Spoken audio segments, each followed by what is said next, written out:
బాపట్ల జిల్లాలో మరోసారి Epurupalem straight cut వివాదం రాజుకుంది. మత్స్యకారులు చలో కలెక్టరేట్ కు పిలుపునిచ్చారు. స్ట్రెయిట్ కట్ యథాస్థితికి తీసుకురావాలని వారు డిమాండ్ చేస్తున్నారు. 8 మత్స్యకార గ్రామాల ప్రజలు కలెక్టరేట్ కు బయలుదేరారు. అయితే అనుమతి లేదు అంటూ మత్స్యకారులను పోలీసులు అడ్డుకున్నారు.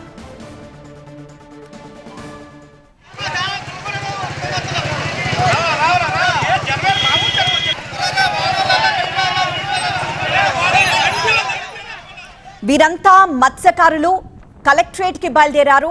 బాపట్ల జిల్లాలో ఈపురపాలెం స్ట్రెయిట్ కట్ వివాదంపై వీళ్ళు కలెక్టరేట్ కు నడుచుకుంటూ వెళ్లారు. మత్స్యకారులు చలో కలెక్టరేట్ కు పిలుపునిచ్చారు. అయితే స్ట్రెయిట్ కట్ యథాస్థితికి తీసుకురావాలన్నది వారి ప్రధాన డిమాండ్ గా తెలుస్తోంది. 8 మత్స్యకార గ్రామాల ప్రజలు ఇలా కలెక్టరేట్ కు బయలుదేరారు. అయితే ఈ చలో కలెక్టరేట్ కు అనుమతి లేదు అంటూ మత్స్యకారులను పోలీసులు అడ్డుకున్నారు.